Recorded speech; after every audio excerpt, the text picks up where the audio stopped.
Welcome, all fellow wannabes. Welcome to the channel, the podcast. I am one of your hosts, Gabriel Fast, and you are listening to the Wannabe Critic podcast, or you're watching it, one of the other, one or the other. And whichever one you're doing, if you're doing both of them, I'm appreciative for all of it.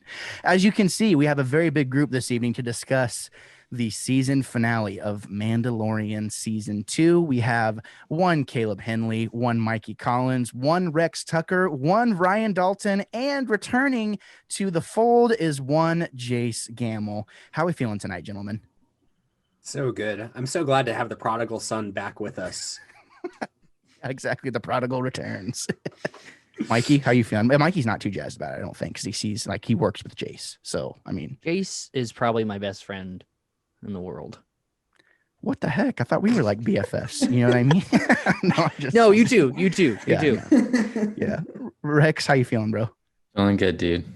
Good. I like how we're all green, and you were really happy to be green, but Mikey was giving us flack before the show. But here we are, we're all green, and I think we know why if you watched the episode. Ryan, how you feeling, bro? I'm ready to geek out, man. I'm jazzed. Good. I'm glad to have you. And Jace, how are you feeling, my friend?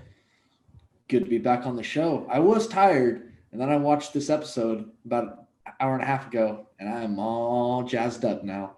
Good. I'm glad. I think we're all maybe a little more jazzed than we should be. I mean, I don't know if it's acceptable for grown men to weep at content like this, but I did. I woke up with my wife this morning and I was like, I was scrolling through Twitter because that's my morning routine, and I want to know. I wanted to ask the question too. If anyone had been spoiled at any point during the series, at some point here in a little bit. Oh yeah, every single Friday. Really? Yeah, every single time, man. Oh, really? So okay. No. Me either. I stay off Twitter on Fridays. Yeah. So I made the biggest mistake of my life today. Mikey's already laughing because I was scrolling through YouTube because I was trying to find a video to show Mikey, and it showed up. It showed up. And I'm all like, and Mikey walked in on me as soon as I saw it, and he could just see the most disappointed look on my face I've ever had in my life. And he's all like, what just happened? Did your mom die or something? No. Just as bad, almost. Yeah. It was a sense of excitement and depression because I was all like, that is awesome, but I cannot believe I saw this on YouTube before I saw it on the show. I think it was Caleb who gave me a hard time, and correct me if I'm wrong, but Caleb, Ryan, Rex, and Mike, you guys hadn't been spoiled on anything, right? Really, for any of the episodes, right? I haven't, yeah. I mean, I had just continuously forever. It's always spoiled for me. I stay off. Yeah, like I said, I stay off Twitter on Fridays because there's a group on Twitter of all of us that have the same literary agent, and we're all Mandalorian fans, and so they start talking about it Friday morning, and I get tagged in it. So I wait till the evening after I've watched the show to jump in and contribute.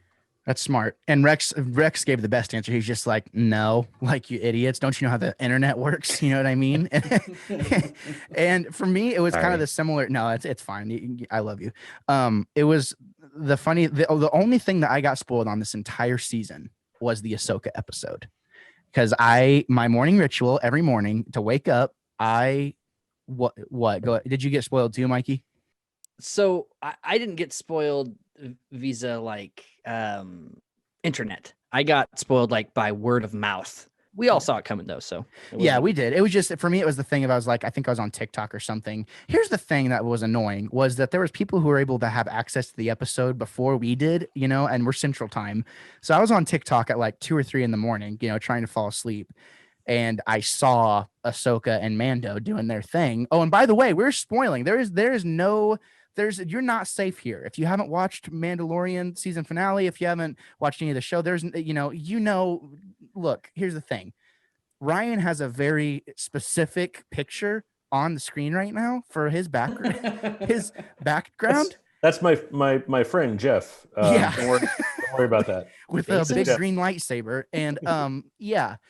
So it's just all spoilers. But anyways, I saw Ahsoka and Mando going at it, and I was so mad. I was like, oh, that was the only time I got spoiled. But that was my morning rituals. As soon as I woke up this morning, I looked at Emma because we woke up at the same time, and I was like, we got to watch Mando. And she's like, right now. And I was like, right now, we can't right now. Cause I was on Twitter and I was scrolling, and someone was like, kind of saying like, whoa, like I saw multiple tweets in a row. And I think that was the universe letting me know, hey, you're about to be spoiled if you keep going any further. Because it was like one person tweeted and was like, oh my God, best, craziest thing ever. The Star Wars theory guy tweeted posted a video of him crying. Like he was like crying. He's like, all right, round 2, I wasn't ready to cry. And I was like, okay, I gotta go right now. So I'd like to go around the room and ask, has everyone been able to like actually process exactly what we saw here in this episode today? Caleb, let's start to you first. Probably not as much as I need to. What I'm going to do now, I want to go through and rewatch the whole series, almost like binging it. Same. Since we have all 8, because I think it'll just flow better doing it that way. Plus, I think the whole time that the season, I haven't watched any of the episodes twice. So yeah, I need to go back and just binge it so that I can fully process everything that actually happened. Because yeah, there's a lot there, just a lot there. I think I agree with that, and I'll save mine for a minute. I want to get everyone else's opinion. So, Mikey, go ahead. Have you been able to fully process exactly what happened today? Well, it's currently 7:51, and I finished at 7:20, so probably not. But I enjoyed it. Okay, good. I'm glad to hear it. Rex? Yeah, I mean, I watched it a few hours ago, so I was able to think about it quite a bit. And I mean, it was surprising. But yeah, it's kind of crazy. Rex is about to have some unpopular opinions, I think, ladies and gentlemen. So buckle up. That's what we do here. You know what I mean? Ryan, what's your have you processed what's happened here? Oh, I'll definitely need more time. I watched it a couple hours ago as well. I definitely want to see it again, and yeah, I mean, there's a lot to digest, and even just so many cool things go by so fast that it's nice to go back and let them sink in. Totally. And I have kind of like an interesting thing I'd like to, whenever we get to that point, because here's the thing, last chance for spoilers. When Luke Skywalker shows up, it is probably the coolest thing that has ever happened in Star Wars since like the original trilogy, in my opinion. Like Yoda showing up in Last Jedi was pretty cool, but this just felt different and in a lot of different ways. While we're kind of going back and forth, Rex, would you mind looking up who directed and wrote the episode for us really fast? Oh, I could tell you. Peyton Reed directed the episode. John Favreau wrote it. Okay, fantastic. Thank you. Jace, have you had a chance to really like digest this entire thing? Not really. I'm kind of in the same boat as Mikey. Like I got home, I did some stuff, and then I watched it. And as soon as I got done watching it, you texted me like, hey, this is the Zoom chat. And I hopped in, and that was it. Like literally, yeah, I probably had like 2 minutes to like take it all in. Okay. Well, this is going to be a mixed bag of a discussion then, because, like for me, I've been thinking about this and theorizing on so many different things today. Like just, the implications for Star Wars moving forward. And we have a lot to get into, but, I'm looking forward to all your guys' takes. Thank you for taking the time to, make this happen. It's what an episode to go out on, for 2020 and like rein us into 2021. It's going to be awesome. And I can't wait to see all of our projects in the future, no doubt revolving around Star Wars being more and more. So it's going to be awesome. But before we get into the meat of the episode, what we thought of the episode, all the big reveals and everything, this episode is in fact sponsored in part by Raise Energy. The spiel. I love energy drinks, and the fact of the matter is that Raise is some of the best tasting energy drinks I've ever had. You can use my code _wannabe critic to get 15% off your order. Also, Pop Cult USA, the thing. They sent me a bunch of cool t-shirts and a bunch of hats, and they gave me a code as well. It's the same one, _wannabe critic, and you get 30% off your entire order there. There's a variety of fandoms. No Star Wars though, unfortunately. That'd be cool if we could get like a Star Wars crossover somewhere, but they don't have any as of right now, but maybe in the future. So go check them out, Raise Energy and Pop Cult USA. But gentlemen, on to the meat of the episode. So Mikey, go ahead, please. Nice. I actually tried some Rays yesterday, but it was actually the sleep aid, and that stuff knocked me out. Dude, I'm not gonna lie. It was Yeah. actually really good. Was it the So cinnamon bun? it was the gummy worm, actually. The sour gummy Oh. worm. It was actually really good. And it like I was asleep in like 30 minutes. Yeah, Not in a scary way, but like in a like, oh yeah, I'm sleepy now. Let's Yeah, go there's to just sleep. quite a bit of melatonin in that. You know what I Yeah, mean? Like it just it was lulls you nice. right to sleep. Yeah, no, well said. There you go. Personal experience from Mikey Collins. There you go. Moving on, as in, true wannabe critic form, we're gonna go around the room and we're gonna give our general thoughts about the episode and if we liked it or not. So Caleb, why don't you kick us off? No, I liked it. I thought it was great. It's the perfect way to end the season, I think. It's an amazing balance of giving us closure on a lot of the different things that were brought up during this season and in season one, while also leaving it open-ended enough to where we can look forward to season two and all of the various spin-off shows that are coming off of this as well, or season three and all the various spin-off shows that are coming off of this as well. And yeah, there's just a whole lot there. It's shot beautifully. It has some just really cool like action and just scenes. And one of the most awesome entrances by a character that is he's the ultimate Star Wars character coming in and saving the day. And yeah, there's just so much there. It's really, really cool how they were able to wrap it all together. And I think there was a lot of people that were kind of doubting that they'd be able to, wrap it all in as good as they were able to. And I think that, yeah, they did it about as good as they possibly could have. Well said. I like that. Jace, you'll get your turn. All right. Wait, No, I'm okay, just kidding. fine. Go ahead, Jace. I'm just kidding. You No. go ahead. You go right ahead. I just want to talk about that scene. Did anybody else think while Luke was going through like just slaying those dark troopers, when I was watching that, I was like, this is freaking Anakin's son. I was like, did anybody else think that or I just thought- me? Go ahead, Ryan. Well, it's an interesting blend because he was flowing between several different lightsaber fighting forms. One of them was the one that Anakin used, which favored more aggression.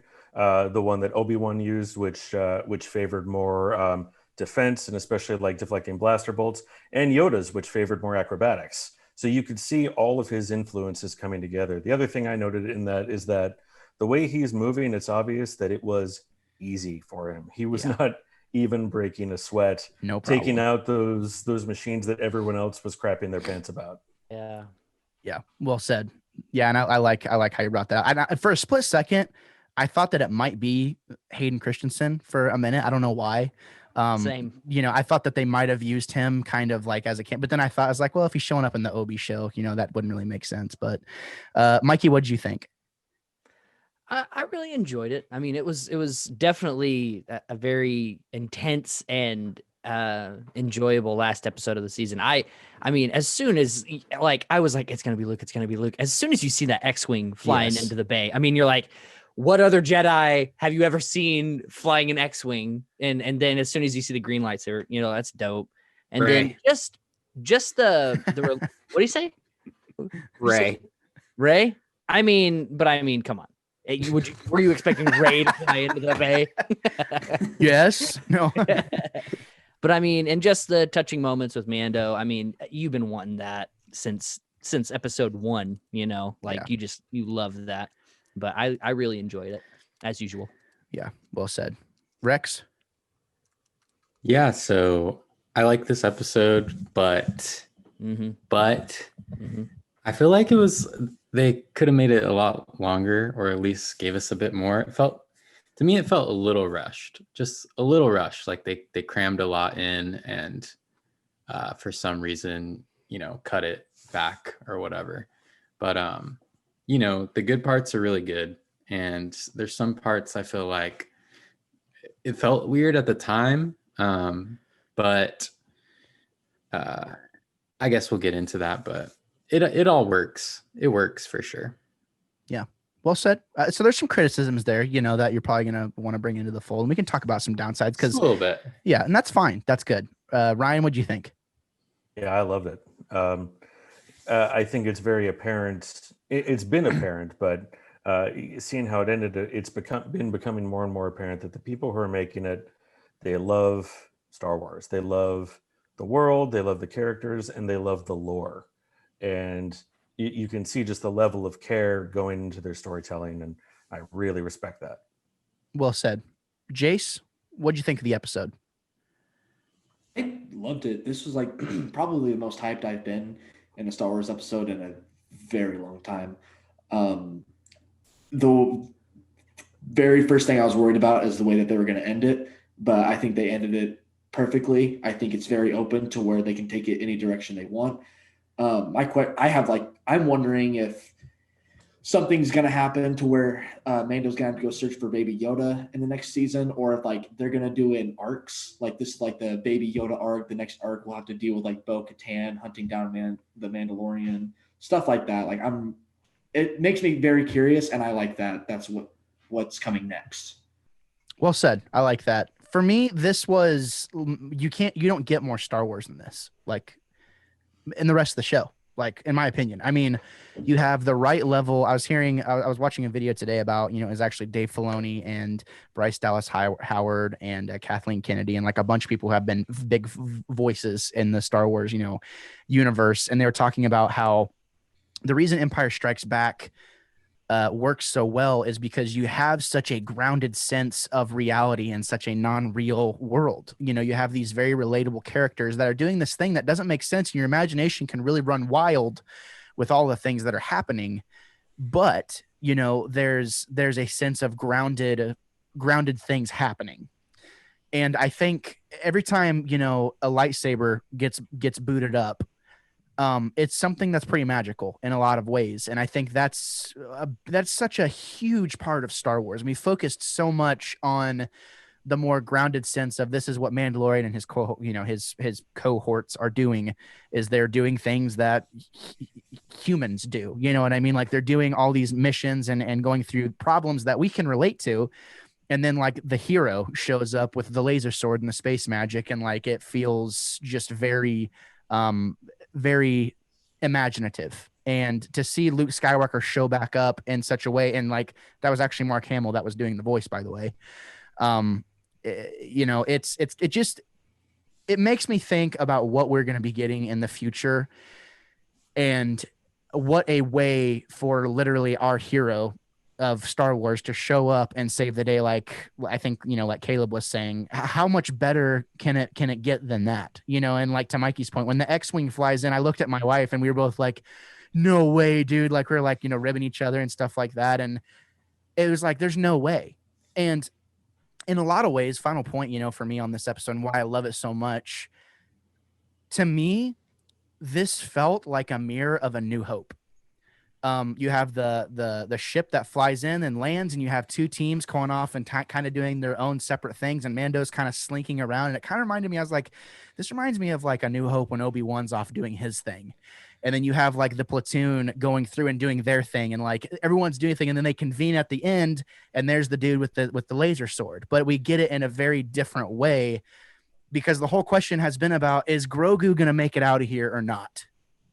You know what I mean? And we got such a definitive answer for that. But it does raise a lot of questions, and I do have critiques about the episode. I love the episode. It's probably my favorite episode of The Mandalorian. There's a lot of nostalgia there, a lot of emotion. But I agree with what Rex said. I think it is, you could have made this episode an hour. You know what I mean? Probably. It does kind of feel... It was good. It could have been longer, I think. But then again, it was 46 minutes. But those 46 minutes go by super duper fast. I want to move it into, does anyone have anything to piggyback off of what I just said? Did anything come to mind for anybody before we move on to like the critique section? Go ahead, Rex. Oh yeah. Something came to mind, but I'll save it. Okay, awesome. Go ahead, Caleb. No, I was just going to say, if we're going to keep talking about just things that we liked about the episode, I love Slave One, and I think seeing it in action is incredible. They're chasing the shuttle in and kind of staging that whole plot, and those ties get launched and they're chasing Slave One, and the blasters rotate back, blow up the two ties, and then jumps to hyperspace. It's just such a cool sequence. It just makes me super excited for what we're gonna get with the Book of Boba Fett. Like, I hope we get more of Slave One. That's one of the things I'm really looking forward to, actually, to go back and rewatch the whole series, is just to see it in action more, because we get a lot of it in these last few episodes. It's awesome. Which shout out That to is Mikey so too. true. Yeah, shout out to Mikey too, really fast, for saying like, no, dude, there's gonna be a Boba Fett show, and we all called him an idiot. It's like, well, they didn't announce it, so I don't know. They saved it. They surprised us. It's pretty good. Go ahead, Jace. Sorry. No, I was just gonna say I agree. Like, it's so cool to see like how skilled Boba Fett is inside the Slave One. Like, for him to be like pretending to miss but make it look like he's aiming for that ship, and then when the Imperial shuttle lands and those TIE fighters come out, he's like, all right, down to business, and just wipes them like instantly. There was never a a doubt in his mind about it. Go ahead, Ryan. Yeah. Yeah, the best part about that sequence is that he did not have to destroy them. He could have just gone to hyperspace. It's like, I mean, why wouldn't I kill these TIE fighter pilots? Yeah.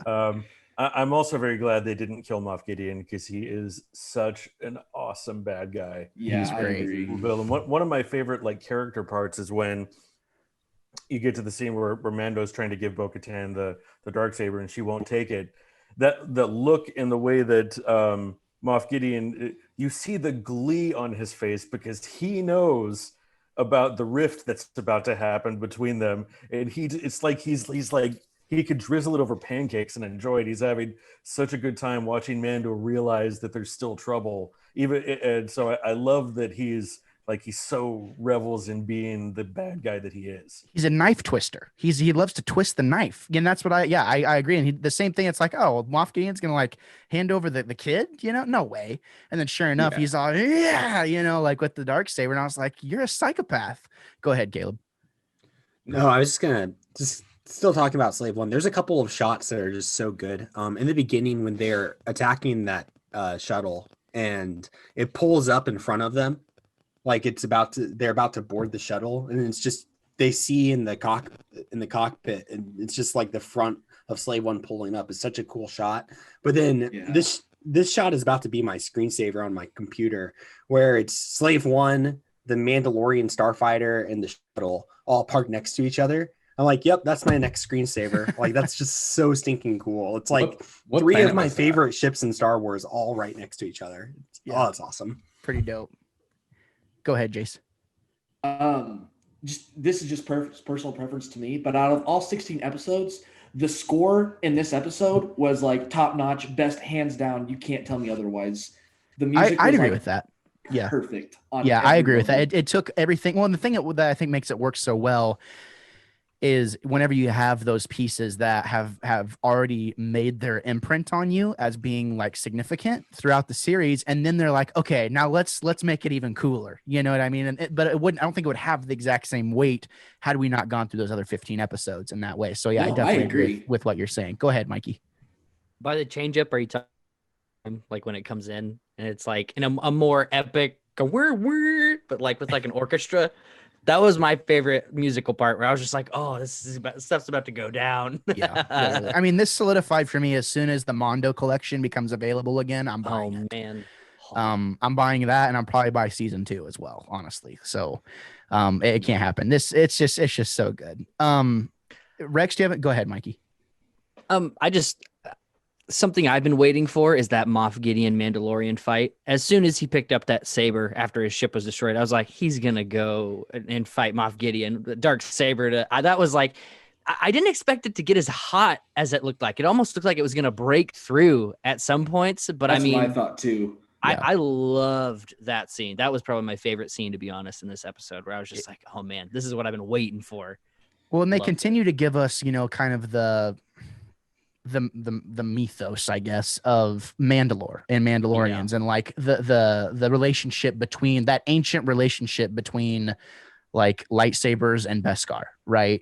Where it's like, okay, this is a rivalry as old as, or a hatred and rivalry as old as time itself, is these two elements like kind of coming together. And personally, we know Mando season 3 is coming. I want to open this up for discussion, and it's part of this is going to be going into the criticism as well. And I could be way off base here. But I want to open up the whole Bo-Katan and Mando situation, because to me, And Ryan, I'll get you in just 1 second. I feel like they're setting us up to want to have that question for later on. I feel like it's going to get resolved. It's like Mando took his helmet off, you know what I mean? Like in front of Bo-Katan, and she knows what his religion is, quote unquote. So why can't they just do a team up and, do the siege of Mandalore together? That's where I feel like it's going, but go ahead, Ryan. Yeah, I have a feeling, or at least I always say, if I were doing it, how I might do it. It could be a really interesting thing, because also if you look at the whole history of the Mandalorians, part of their problem for so long has been infighting like clans. And that contributed to their downfall, because they were still fighting each other even while the Empire was trying to wipe them out. That's one of the reasons that they couldn't stand against the Empire, which they sort of hinted at in this episode. Yeah. But you have an interesting chance for them to forge something new here, because this season you had Bo-Katan help Mando to sort of question and think critically about his creed and why he keeps to something like that. And we see how that worked out with him being more willing to take his helmet off, and especially in times of need or something important. Well, now at the end, we see hints of her keeping to a creed that's a little more extreme, where needing to get that dark saber through combat. And I think for a while, she's going to be determined that that's what needs to happen. But you could have a turnaround where he teaches her, well, instead of having the story of this dark saber now be that you acquired it through battle, why can't you acquire it through friendship? And why can't we use that to reunite the Mandalorians under one banner? That's a great way to do it. Be interested if they did something like that. Yeah, and I think kind of like, I'll get to you in a second, Mikey. I think kind of like bridging the gap. It would make it a lot of sense if they did kind of like a team up, and they're wanting to overthrow Mando, and she's like, you know what, like no, like I'm not going to fight you until the time comes, basically, until I absolutely have to, and then turns it over. Is that kind of what you're going for, Mikey? Go ahead. I was actually more Boba, because well, I like what Ryan was saying, where it was like more coming together and understanding each other's like way of doing things and becoming friends and becoming more accepting of Boba, the way Mando was like, you really are a Mandalorian. I mean, like you that suit belongs to you. Everything belongs to you, and be accepting of not just pure blooded people like that grew up and have been adopted in the Mandalorian way, where he technically has, but he's just doing it his own way. I would like to see them bring him more in the fold. And I think that would be really interesting. Yeah, definitely could be. Go ahead, Caleb. Okay. No, it's interesting talking about Ryan and the whole conflict between Bo-Katan and Mando over the Darksaber. But if I remember correctly, not to completely spoil like a part of Rebels, but at one point Sabine Wren is in possession of the Darksaber, and she gives it to Bo-Katan. And maybe I'm remembering it wrong, but I don't remember them fighting over it. But she just gave it to him. And maybe Ryan has some insight there, like why it's different for now between Mando and Bo-Katan than it was for Sabine and Bo-Katan. Oh, that's a good question. I don't know the answer, but yeah, because I mean, wouldn't it shouldn't matter if you're. I mean, go ahead, Mikey. Didn't Sabine and Bo-Katan both fight at the same time? So I guess maybe on a technicality. Maybe. Yeah, maybe they're the same clan. Is that part know. of it? I don't maybe. know. But I mean, maybe if they were still in the same combat situation and they both won, maybe that's the difference, because Mando was in his own situation by himself. And there is, like he's almost like kind of in a different sect almost. Like it's not, like he's not like it's almost like he's kind of like it's almost like Bo-Katan's group are kind of viewed as like the purebreds, and like like Mando is like a cultist type thing. Like they acknowledge that he is part of Mandalore or whatever, but like it's like, okay, you're a freak, you know what I mean? Like you're off to the side. Go ahead, Jace. I saw you had your hand up. So what I was gonna say is like, obviously the Mandalorian defeated Moff Gideon without killing him, which I don't know the whole rules between like getting the Darksaber. I originally thought like you had to like kill the person with the Darksaber in order for you to have it, but that didn't seem like the rule, because the Mandalorian didn't kill Moff Gideon. So if like Bo-Katan and the Mandalorian fought, like I really don't I don't understand the whole rule situation.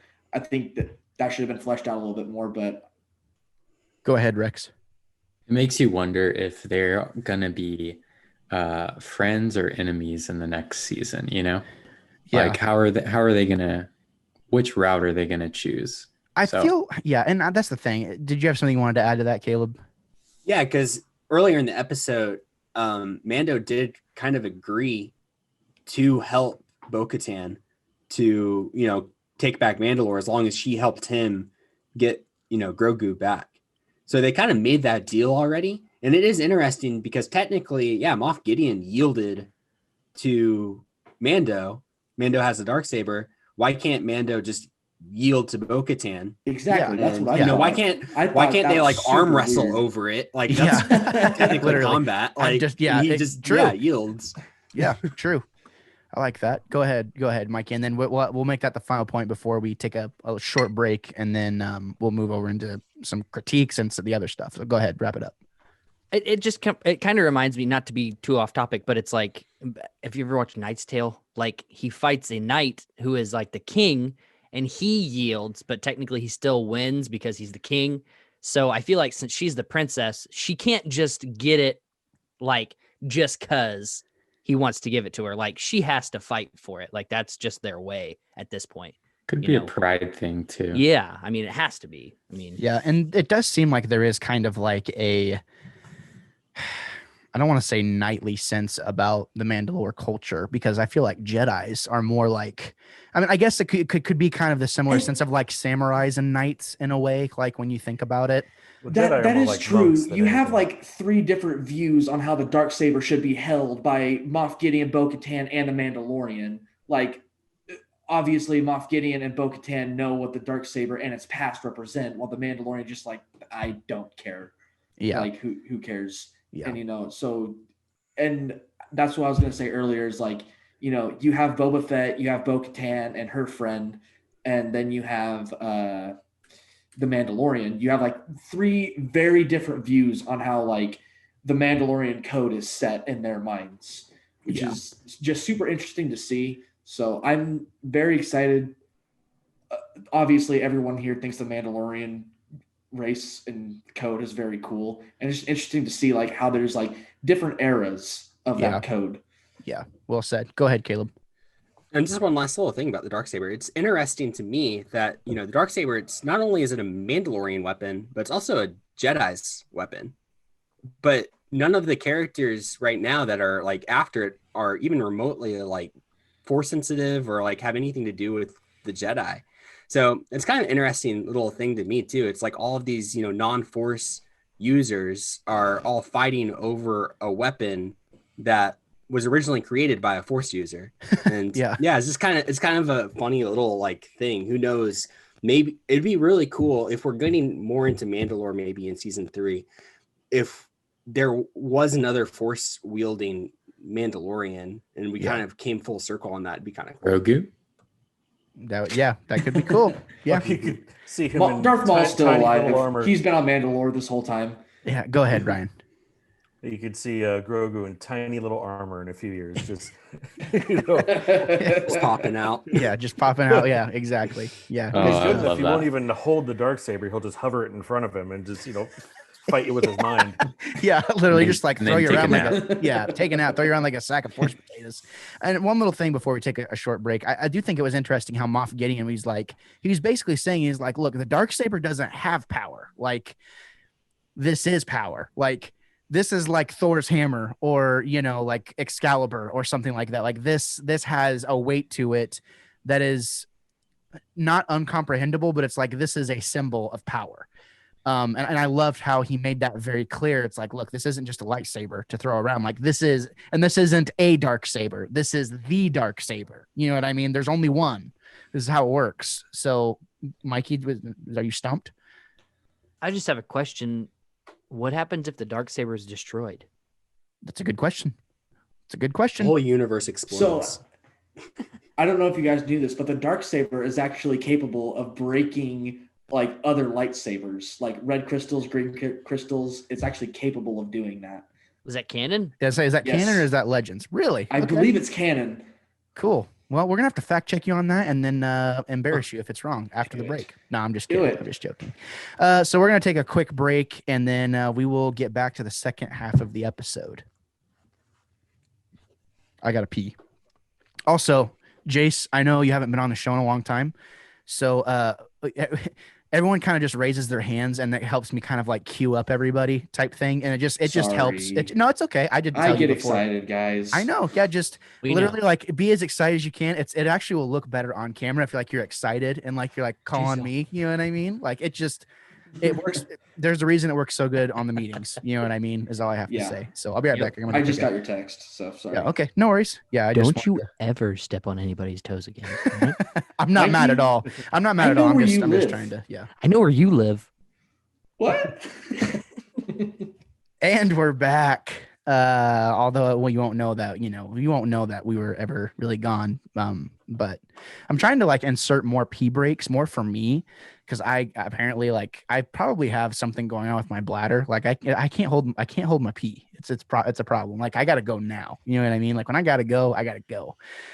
So it's problematic, and I think it's probably because I'm fluctuating with how much liquid I actually drink, like how much water I actually drink, and I hear it's like a bad thing. But you don't want to hear about my bladder problems. You want to hear us talk about Star Wars. So here we are, moving into like kind of the things that we think could have done. We could have done things that could have been done better, I guess, or maybe things that we didn't really like.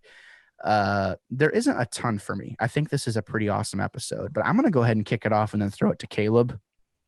I think that even the fact that they gave us anything to do with Bo-Katan and the whole Mandalorian thing, it just was annoying, in my opinion. And it could end up being something really, really awesome. But in the moment, I was like, so what? Just take it. Like, who cares? And they did it on purpose because we're obviously going to get it. It's going to get expounded on in the next season, so in some way, shape, or form. So, there's that. But that's really the only problem I had, but I don't know. It might end up being something awesome. We don't know yet. So, Caleb, do you have anything wrong that you weren't crazy about on this episode? Yeah, I didn't think that was necessarily a wrong thing. And I love Bo-Katan and I love seeing her in live action. I think she's done really well in live action. So I don't really have a problem with it. And like all the Mandalorian stuff is kind of confusing. Like if you're piecing it together from, the movies and from, the animated stuff and now from this, it's all super confusing and trying to figure it all out. It's just like, I don't know. It's really hard to kind of figure it all out. And I think seeing this is even like, man, the people that even created it probably don't have a full, they might still be trying to figure it out too. So who knows? I'm hoping that it turns into something really awesome in season 3. And I don't think it's that big of a deal now. It's just kind of interesting. I think more of like what kind of took away from this episode for me, it was kind of along what Rex said, where it did feel kind of rushed at times. It did go kind of quick. I was watching it with my wife and she's like, man, I expected more. I expected this to be like an hour and a half finale. And I was like, you know what? Yeah, like you're right. It's like all of the episodes this season just seemed like kind of shorter than what they should have been. And even for this, it's like, yeah, it's 45 minutes ish, but it's like, man, I wish I could have had just a bit more. And the other thing, and this is super nitpicky, but when they're doing their raid onto the ship and trying, to rescue Grogu, it seemed like it was just too easy. I mean, you have the fight like Mando has with the Dark Trooper, and that's pretty intense. But like when the squad is like going through and just cutting through stormtroopers, like seemingly with no problem, it looks awesome.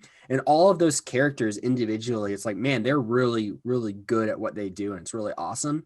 But at the same time, it's like, man, it just seems so effortless. Like there's never really a sense of danger there. It's like, that all 4 of them are going to make it out and make it to the, deck, like command deck or whatever. And it's all going to be fine. Like there's never a sense that you're going to lose any of those characters at any time. And I think that could be that could take away from it a little bit. But again, that's pretty nitpicky. And overall, I mean, it's a great episode. That's kind of all I really have a problem with. I loved all those takes, everything you just said. And I think it kind of speaks to something that you said earlier on in the season about how incompetent the Empire is, right? Like they really show their incompetence. Like whenever the bikes come out, in the 3rd or 4th episode, and we were joking, it was like, oh, it's like, I can't stand it, and like there's like an explosion, it's like they could have put sabotage in there and like had like a record scratch or something with whatever exploded. the Empire at this point in time is incompetent, and it's been referenced to multiple times about there being order, the first order, or alluding to something like the first order being a thing in the future. And like I agree with what you're saying, though. It kind of felt like a cakewalk, like you're playing on baby mode and in a video game. So I like those takes. Mikey, what'd you think?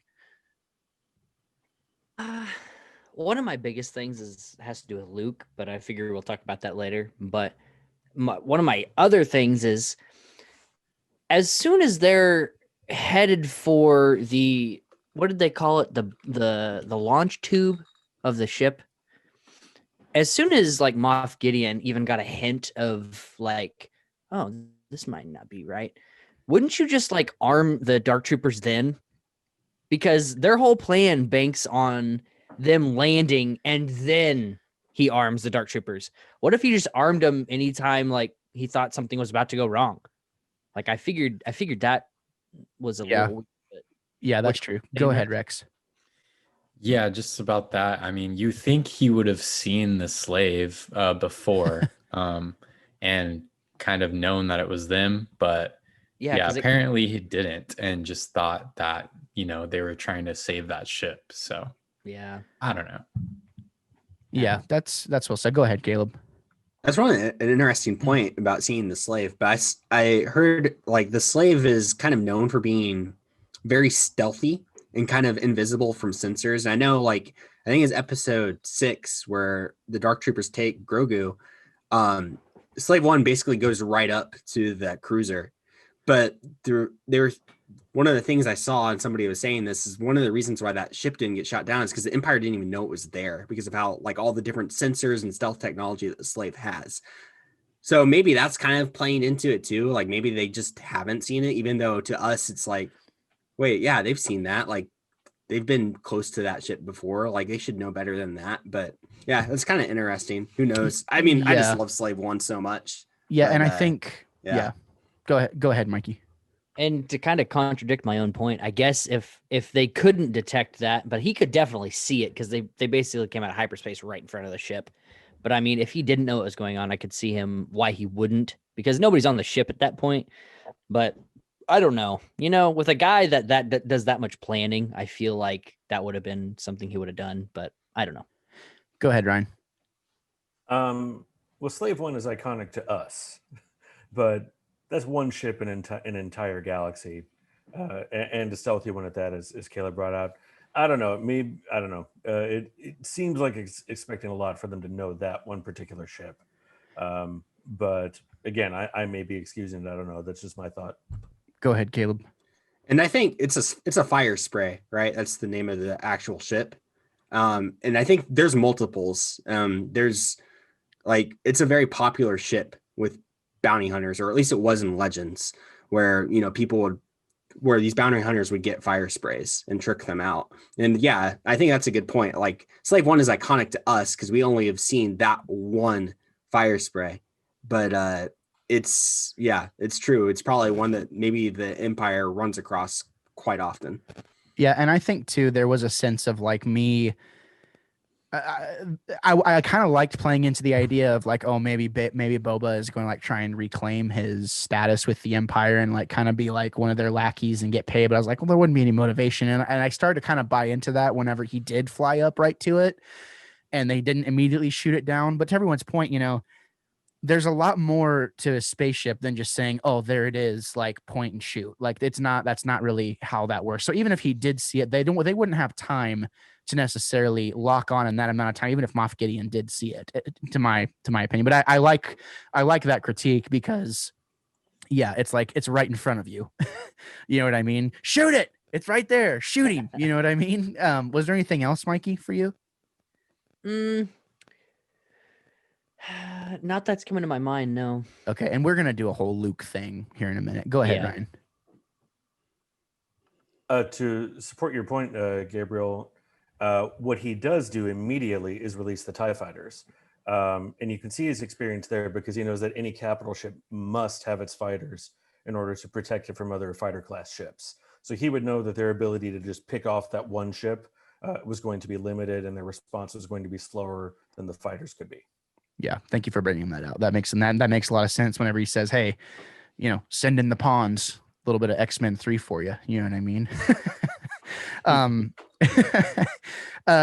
Okay, yeah. When we're gonna get into the whole Luke thing is gonna be its own discussion. So kind of keep your critiques to a minimum on that, because that's gonna be kind of part of the end of the show here in a little bit. Rex, do you have any critiques? Anything that stood out to you other than time? Yeah, I mean, basically what Caleb, he kind of reiterated what I felt the same way, basically.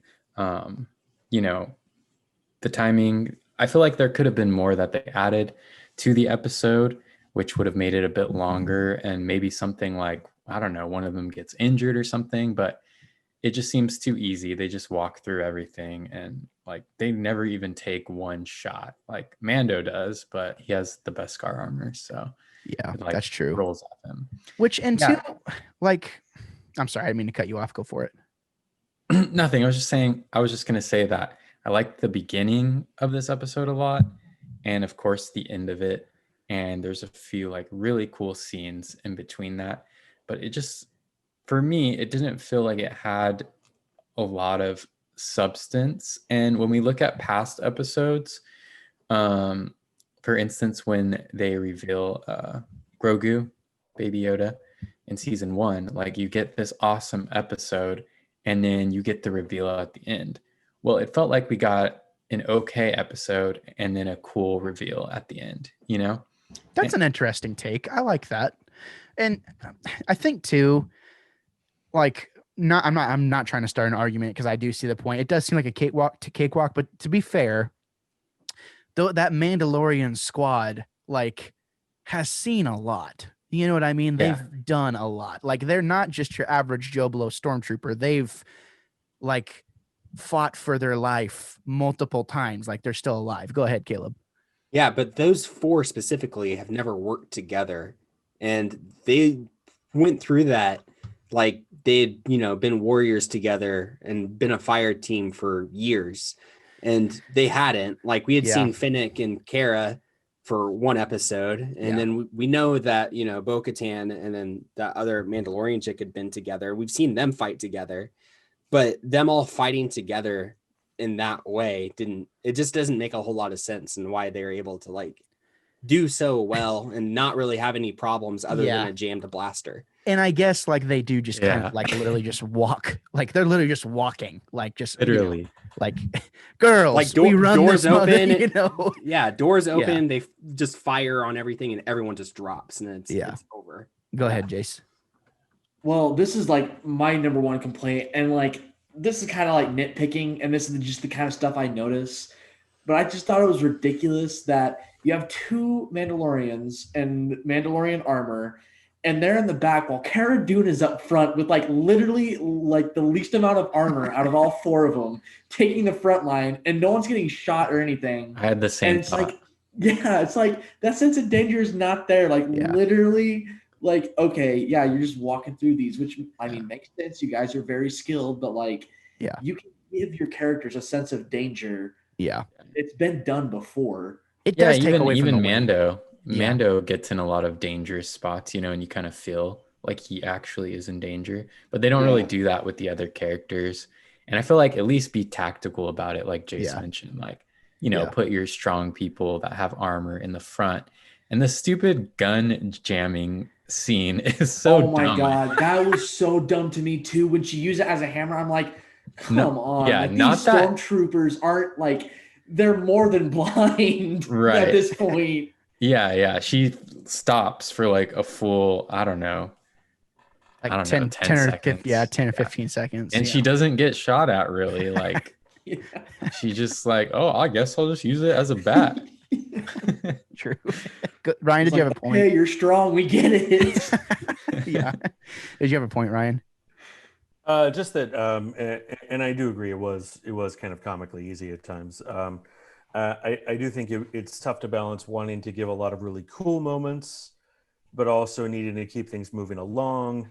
And you need to. So I think the way that they got to it is that they made the stormtroopers essentially cannon fodder, and they made the Dark Troopers the things that everyone's afraid of. Yeah. Right. I- And I that do kind of think- seemed like his ace in the hole, right? Yeah, I do think they steered a little too hard, into the stormtroopers being that easy to take down, like in huge groups. But I think that's what they were trying to do, is give you these really cool, like awesome, like elite squad moments, while also having this thing over here that even the elite squad is afraid of. But yeah, if they had more time, you probably could have seen them figuring out more tactics and that kind of thing. But on the other hand, you can't make it too long, or you're going to blow out your entire format for the show. Yeah, totally. Which is forward. Like we're moving. We're not stalling. We're going. But so just like I feel like maybe some more fighting with the Dark Troopers would have been nice. Like we just get we just get him fighting one Dark Trooper and that's it. it was essentially like fighting a Terminator, is what I felt like. It was Yeah. scary. Go ahead, Yeah. Caleb. Yeah, and it's interesting. Like, I wish that we would have gotten more of that and not just the Dark Troopers punching a door. Right. Because it's really interesting, because it just seemed inconsistent in how intimidating the Dark Troopers were. Like, they're shown as being this super formidable foe against the Mandalorian. And I get that they're trying to illustrate just how much more powerful a Jedi, specifically Luke Skywalker, is than a Mandalorian. But watching those security tapes, and he's just reflecting blaster bolts, and the Dark Troopers are just dropping from their own blaster bolts. And it's like, that just, it wasn't super consistent. And Yeah. maybe that's, again, super nitpicky, but it's like, I feel like he needs to be either slicing or crushing them with the Force in order to kill them. And it not just, him be like reflecting blaster bolts at them like it's a battle droid. Like, it just seemed like a little inconsistent there. And then at the end of it, it's like, well, yeah, that was cool. But also there was a little weight that just kind of left. Like, I don't know. It's just kind of a weird, And inconsistent thing. yeah, and that is true. And I mean, the only thing that I could say to that is, like, we've seen blaster fire manipulated by the Force many times at this point now. And who's to say that Luke is? I mean, what they were trying to do is they were trying to make you feel all of the remember me's and make it feel it's like, hey, like, we understand you don't like how Luke Skywalker was represented a few years ago. Here's how we see him too, type thing. And I think that they were really just trying to drive home that point. And I think for me, sometimes I'll watch a movie or watch something and you get the kind of the sense of, is this real? Like, is this actually happening? And maybe the showrunners kind of wanted to give you a sense of, like, this legendary person that literally is untouchable in so many ways, really is that untouchable, and like rules don't apply to him. You know what I mean? But I get what you're saying in terms of, like, this isn't consistent. You know what I mean? Like, I definitely see what you're thinking. And I didn't even think about the blaster that they pull the one over on me. I didn't even think about the blaster fire actually damaging their armor. So that's good. Jace, did you have a point? I saw you had did you have something you want to say? I'll wait till it's my turn. It's kind of like its own separate subject. Right Okay, now. cool. Go ahead. Yeah, Rex. I got like 3 more things. Okay, too. yeah, go ahead, Rex. Go ahead. Yeah, sorry. That's what but happens yeah, when you have 6 people. You know what I mean? Yeah, I just wanted to see them, like, as a group kind of fighting the Dark Troopers or something, like see a little bit more of how scary they were before they got decimated. But other than that, the boss battle, the fight between Mando and Moff Gideon, I don't know. I felt personally that could have been better too. And I didn't feel that the scenery was that great for it. It didn't feel as epic. I know they're saving the epic moment for the end, kind of, but I feel like we still could have got a cooler fight maybe, and on top of the reveal at the end. If I can really fast, like, I get where you're coming from, but at the same time, to me, it felt like it had so much more weight to it because Mando's never been in this ship before. Like, he doesn't know the ins and outs of it. Moff Gideon does. And it's so cramped and like claustrophobic to see. And, like, Moff Gideon's just like laying waste to the ship, and like Mando, I mean, in that type of situation, I think he'd be kind of unsure of himself, but yeah, I don't think it was necessarily great to watch. Go ahead, Jace. I was also kind of thinking during the fight, I don't think Moff Gideon has really been into like sword combat or hand-to-hand combat, because it felt like he would take a few swings, leave himself open to get kicked or punched in the face by Mando at some point. I was kind of like watching him. I'm like, this guy knew he was going to be beat. He had a backup plan, or he was still on his plan A, just by like me. I don't know. That's what I thought. I thought like there's no way he knew he was going to win this fight against a trained hunter just because of the way he was fighting. Yeah. But I don't know. I could be wrong. Okay, that's good. Caleb, let's move to you, and then Ryan, and then Rex. If you have another point, do it, and then we'll move on. Yeah, no, sorry. I'll try to keep this brief. But yeah, going with Jace's point, like it did seem like he just didn't know what he was doing at all. It almost went too quickly, and it didn't seem like it to be that much of a battle. And we don't know Mando as being a great swordsman either. So it seemed like Mando handled it all too easily. And it's interesting. One of my favorite fight scenes in all of Star Wars is when Pre Vizsla is fighting against Darth Maul with the Darksaber. And it's a non-force user who's actually trained in combat going up against a force user, and they're fighting and they're having it out. And you can see that it's actually an intense battle, even though it should be fairly one-sided because one person can actually use the force. And you can see that it is possible to be a master swordsman without having to use the force. But you don't get that at all from this fight at all. It's like these guys are just swinging sticks at each other, and he doesn't really necessarily have that weight because neither one of them is really showing their ability as a swordsman.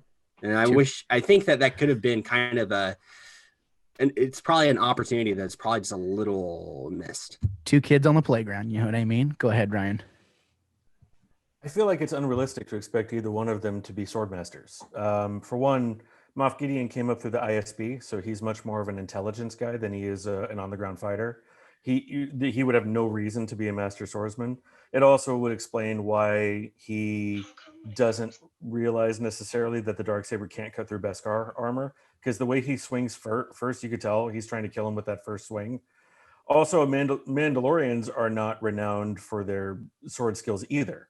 So I think part of the point was you had two guys who are not master swordsmen, but are still, they still got to duke it out anyway. And so that's why you have them fighting imperfectly. That's why you have them leaving their guard down. You've got them fighting in ways that are down and dirty because, these are not two Jedi fighting. And I think that was portrayed that way on purpose. I didn't even think about that. Go ahead, Caleb, and then Jace, and then Rex if you have something else. Let's move it along, though.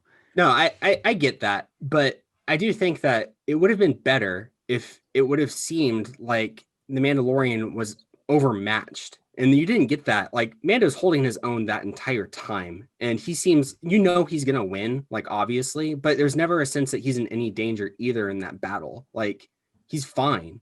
And if you had just had him be more of an underdog in that battle, like, that's going to make for better cinema. And as for him being an ISB agent, the other ISB agent that I think of is the guy in Rebels who has a bow staff and is fighting Zeb with a bow staff the whole time. And it's his whole thing is he's it's like fighting with this bow staff and it's like a swordsman.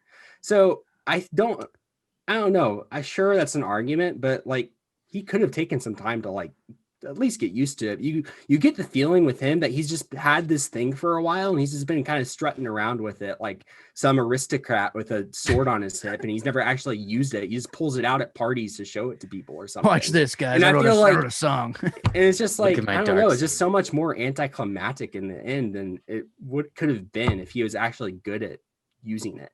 It's good. There's good criticism and good arguments all the way around here. Jace, go ahead. Sorry, I'll make this quick. And like, man, I forgot. It slipped my mind. Oh, that's what I was gonna say. It goes back to my point where like Moff Gideon is obviously this super intelligent person who knows your plan, who just seems like he's a step ahead of you, and yet he's putting himself a step back. So I really think the conflict between him and Bo-Katan was set, and that's what I'm really, really hoping that third season is gonna set on, because I think Bo-Katan and the Mandalorian are going to be that equal match. That something I'm hoping that's going to be like the set of season 3. It's going to be Bo-Katan versus the Mandalorian, like that kind of set. That's good. I like that take too. And really, really fast, Mike. You just won't give me 1 second. I think too, like you create opportunities. Everyone's making good points across the board. Like Ryan makes good points, Caleb makes good points. Everyone's agreeing that this thing felt a little. Could it have been better? Yeah, I think it could have been better had we had more exposition with the bow staff. See him practicing just a little bit, seeing the dark saber being used in action. But to Ryan's point too, I think that's kind of what they're going for. Is like, or I'm sorry, to Caleb's point, it didn't feel like either one of them. It didn't feel like Mando was outmatched. Like it didn't feel that way. But I can also see Ryan's point where he's like, yeah, I think that's kind of what they're trying to play into. And I think it's going to land for some people. It's not going to land for some people. But I think one thing that we can see potentially in the future is they've made Moff Gideon seem like he's so ahead of everybody the entire time. And in that one moment, it's like we had a mistake. Guess who is ahead of everybody all the time in other Star Wars lore and makes no mistakes? That's one Grand Admiral Thrawn. So you could definitely see him. Say Sheev Palpatine. I'm like, no. No, I'm gonna say, Thrawn is very much. It's like, how is this guy always 10 steps ahead of us? I don't understand. And I could see them making kind of connection. It's like, oh, you came across Gideon, did you? It's like, oh yeah, that guy's an idiot. You know what I mean? I do see opportunities there. But That would be awesome. Toon Link, Mikey, do you have something to say? Toon Link. I get the criticisms for Thrawn, or not Thrawn, Gideon, but I think one thing that's being forgotten is that his plan would have worked even if he did die. If he would have died at the end of that battle, he just wouldn't have gotten to see the scene where that Ryan really liked, where he's like, oh yeah, this is what I was wanting. If he would have died, it would have still happened. Like they still would have to fight for that. Like, cause she wouldn't have taken it. Like, I don't know. I think he is very smart, and I like that villain because he didn't have to train with it. If he lost, he won. If he won, he still won. So you're saying too, you think it was part of his plan in the beginning to just like swing the thing around and just he knew he was going to lose either way? Not necessarily. Because if he lost, that would still have to happen. Well, he tried to sneak attack, Yeah, because like you can tell he's definitely not trained, but I mean either way he won basically is what I like how I feel about it. I love how he comes out in the beginning with like those slashes, like all that, like it's an axe or something. Literally. Yeah, you really chop that foot. Get a sense of the emotion, and I don't know, that actor's really good. I like him a lot. He's popping up in a lot of stuff. So while we have you there, Rex, did you have any other criticisms before we move on to Jace's? Yeah, so we get that scene at the end with Grogu and Mando. One of my favorite scenes of the episode. But I just feel like if throughout the episode, maybe there could have been a little bit more. I feel like in the past couple episodes, we haven't gotten a lot with Mando and Grogu kind of that connection. I feel like it maybe could have been a little bit stronger. That one's a little nitpicky, but I don't know. What do you guys think? I think this is borderline the critiques of this show. I think are borderline all nitpicky right now. I mean, but they're fun to talk about because the thing is like the episode was great. I think it's objectively good across the board. Go ahead, Jace. I do agree with Rex. I think this is a case of show don't tell. I felt like we were told like there's a huge connection between Grogu and the Mandalorian, when really we've just been told there's not a lot of show besides like, oh yeah, Grogu will use the Force when he's around. But I kind of feel, I think this is what you're saying, Rex, is like, there's not a huge connection. Like there's like a huge relationship between the two. It's hard. I guess it's kind of hard, especially with his, mask. Ryan brought that out a couple episodes ago or last episode, that it's hard to see a lot of his emotion at times. So we just get little things with him, like, giving him the ball and things like that. So maybe that could have been done a bit better. That one I feel like is a little, a little nitpicky. But I have to ask the question. Okay, I'll ask the question after Caleb. Caleb, go ahead. No, I was just I wonder if that problem might not seem as big if we were to binge the season, because I do think that that's something over the first 4 or 5 episodes, like they were kind of hammering their relationship as this father-son and seeing them kind of grow together. And then once, he gets abducted and he's not there, it's like, okay, there's kind of a gap. But I almost wonder we've been watching them all a week apart. I wonder if you were to sit down and watch them over the course of a day or two, whether that might not seem as big of a issue. It's a good point. Well, yeah, and two, also, I think we've talked about all these moments throughout the season where it's been like, oh, the kid's so cute and whatever, and they've been kind of setting us up. That's one thing I appreciate about the show is they foreshadow so well. That's why I've been saying since episode 1, like, the kid's going away. I promise. Like, it's happening. They've been setting us up for it the entire time. Like, I think for me. Oh, did you say that? Yeah, since up. Rex, you're fired. No, I think for me, it just was like all of these moments that I've kind of accumulated over the season that I've remembered have made me feel a certain way. And I don't know if necessarily that moment was necessarily meant for, it's like, does it land for you or not? Because really the show is kind of for you. They're telling you a story. This isn't Mando's story. Like, I mean, it is, but it isn't. It's like more for us than anything. Yeah. And they're telling us that there is a way bigger picture and a way bigger thing going on in, than just the Mandalorian. Like, there's way more at bay here. And I think I get where you're coming from, but to Caleb's point, as soon as the episode was over, I told Emma, I was like, I need to watch this all together now. Like, I experienced it the way that I wanted to originally. Now I want to sit down and have it going throughout the year, really. At this point, the entire series, because I want to, whenever season 3 comes, I want it to be, I want to attack the show, that season 3, and feel about it the same way that we feel about the prequels and the OG trilogy, and be able to have those conversations, because that is what they're setting us up for, is to have those discussions and have the entire community come together yet again. So, I appreciated those critiques, Rex. Did you have anything else? My final critique is, it's just a worry, really. But how are they going to top the hype of the season, Yeah. With all the characters they've introduced and shown. I'm a little worried for season 3. Hopefully they'll be able to do it, But it seems like it might be tough. Yeah, and I think for me, the only thing... Here's the thing. Give me 1 second. I have to cough. Good thing you guys couldn't hear that. That was one epic looking cough. I was trying to be as funny as I could. I think Jace is having some microphone problems right now, but for me, I think the next time we see Grogu, realistically, it's going to be a while. The question comes up is, do we see him in season 3? I do not think so. And if we do, at the very end.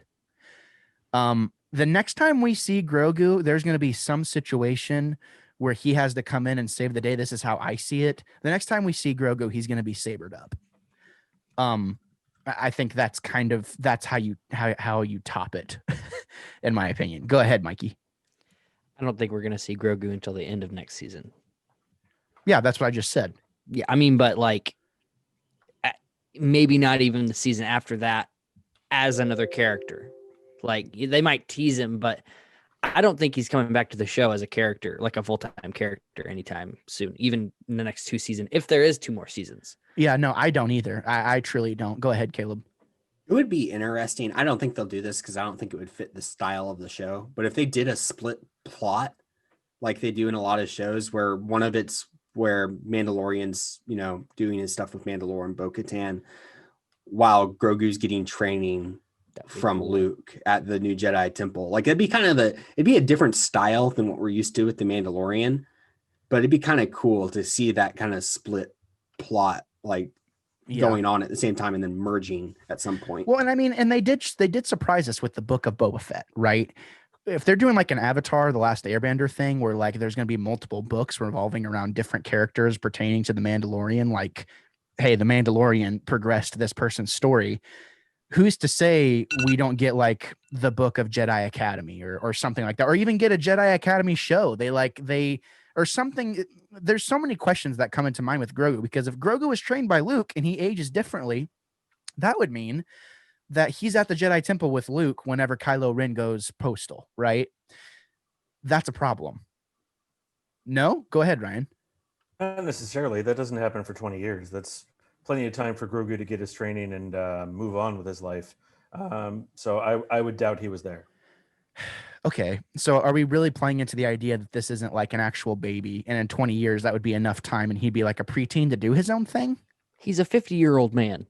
I mean, I'm just saying there's a lot of questions there. The chronology doesn't fit for me. You know what I mean? I'd like to kind of, while Jace is getting his thing figured out, go ahead. You start us off, Mikey. Something that is always playing in the back of my mind when everybody talks about how young Grogu is. If he's 50 now and Yoda started training Jedi when he was 100, I mean, there's not that much time for him to age there. I mean, I feel like he's going to have a pretty big growth spurt, but I could be wrong, but I feel like that's what's going to happen. Okay, go ahead, Caleb. Yeah, and I think we talked about this during the Ahsoka episode where there might be something kind of like where his growth has been stunted due to trauma around Order 66. Yeah. And maybe him getting back with the Jedi and getting training might quicken his growth to where, maybe in 20 years he's grown ready up to go a lot quicker and he's ready to kind of leave. And maybe it's one of those things where he leaves right before, Kylo Ren goes postal, and who knows? It'll be interesting to see how they approach all of that. Yeah, I will too. And I mean, I'm going to save my crispy take for the very end.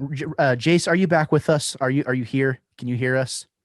I'm back. Sorry for the technical difficulties. No, it happens. That's podcasting, my friend. So you're the last one on the slate for the critiques. Why don't you take us home with whatever you have to say? All right. So my final critique is, again, it's something super dumb, but when when Mandalorian launched all the, what are they called? Shadow Troopers, Death Troopers? Dark Troopers. Dark Troopers, that's what it is. Into space, I was like, none of you are smart enough to know that these droids have jetpacks and you're launching them into space, which we've seen them already fly up into space. Like, none of you were smart enough to catch this, to know what you're doing is super dumb. I'm sorry. That's my final out where I was like, you got to be joking. Go ahead, Ryan. He was buying time. Yeah, that's true. Yeah, because that's true. I thought, honestly, like, whenever here was mine. Go ahead. Was that your thing, Mikey? Exactly. Yeah. So they kind of alluded that these droids are like kind of more like they take a little more juice. They can't be powered on all the time because they're like more, I don't know what the right word is, but they pack a punch. You know what I mean? So whenever they were like, oh, we lost Mikey somehow. I don't know what happened. I bet his Good laptop. riddance. Yeah. I bet his laptop died.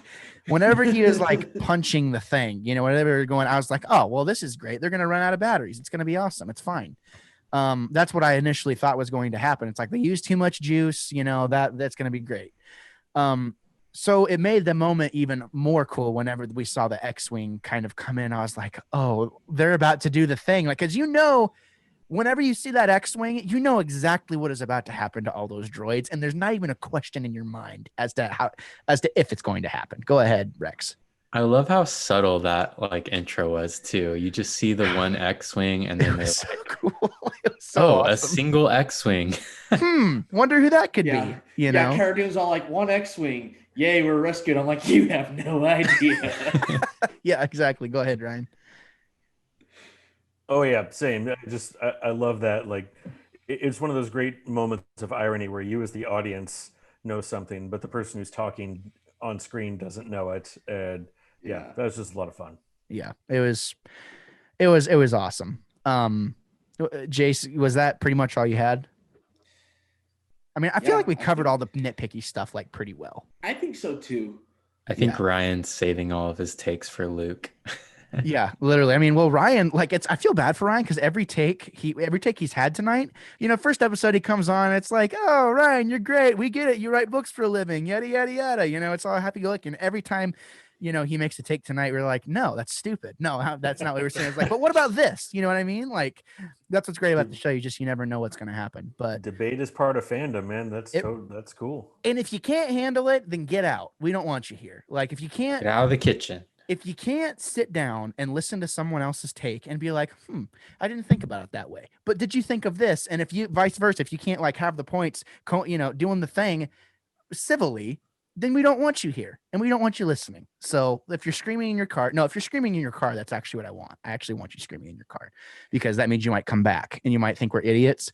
And then one of us will like make a point that you actually enjoyed. And then you'll be like, oh, these guys aren't so bad. And it's Ryan. Ryan's here now to be that guy.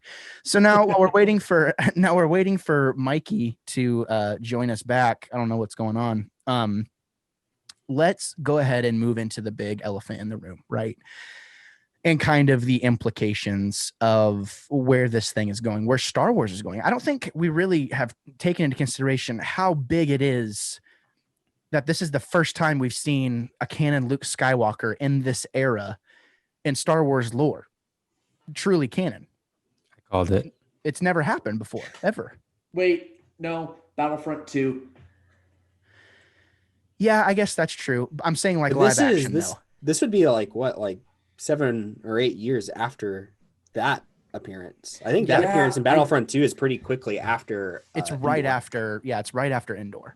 True. And this is 6 years later. So yeah, roughly. and so that's the thing is this is the first time we see a canon Luke Skywalker live action outside the video games, which they did give us a tease. If you go back and listen to our Battlefront 2 review that me, Jason, Aaron Montoya did a while back, or who was it? It was me, Jason, someone else.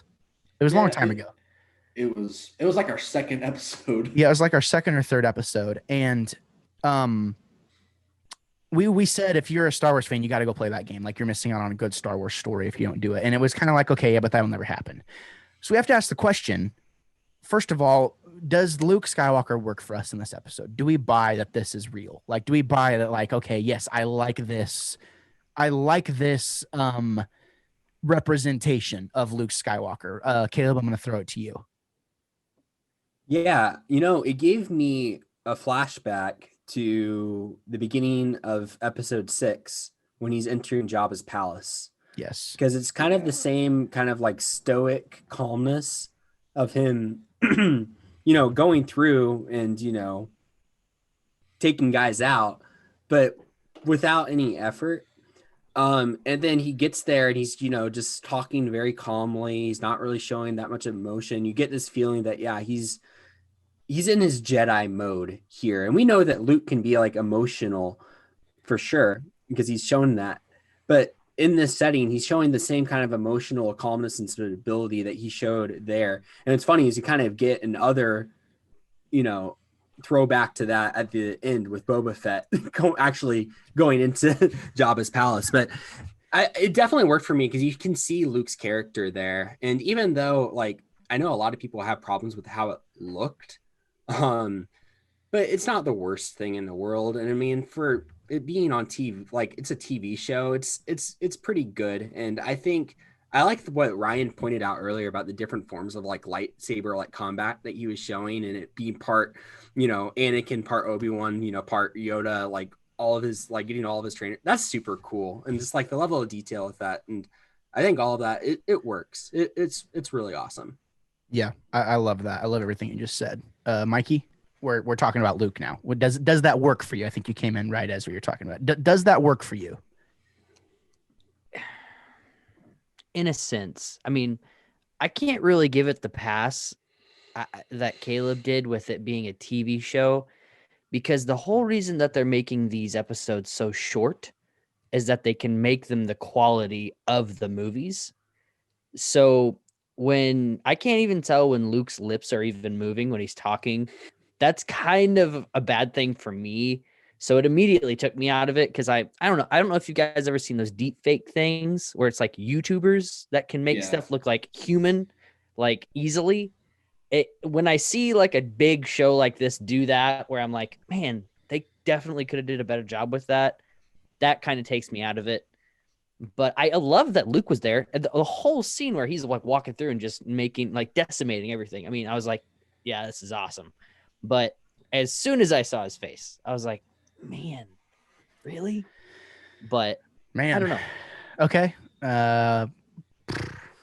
Rex, go ahead.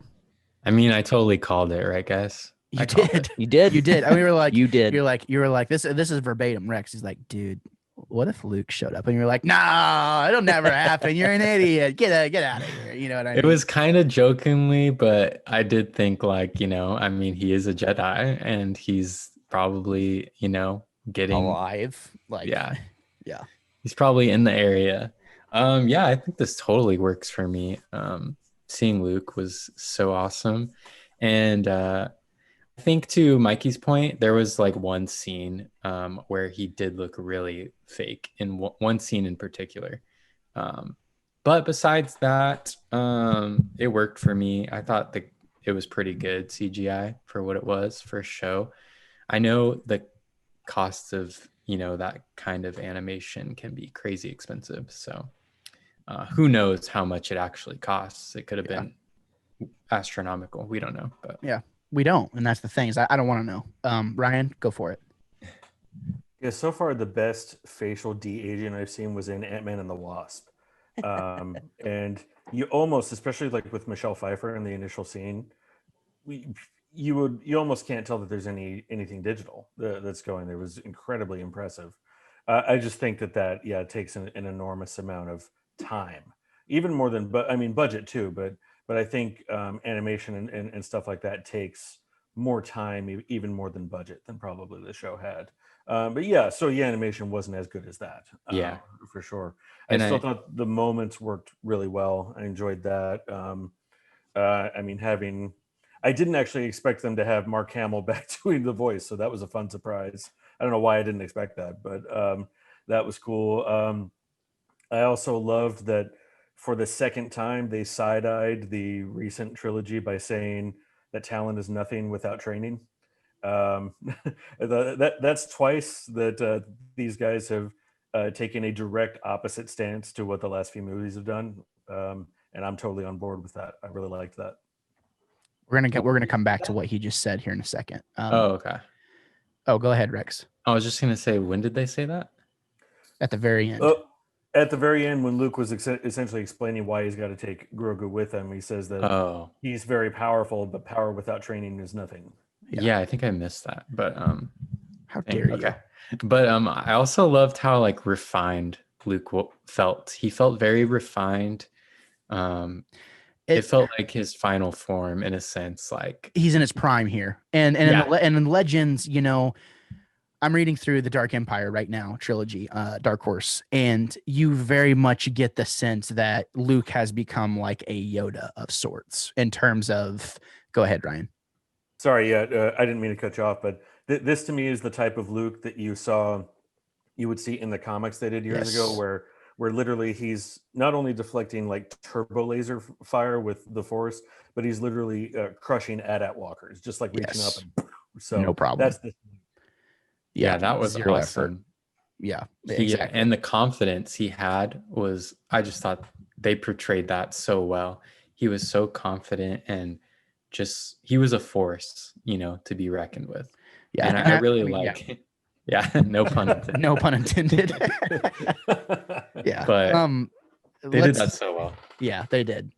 Jace, I'm sorry, Ryan, I'm gonna throw. You already said your thing, right? So now it's Jace's turn. Jace, does Luke Skywalker work for you in this episode?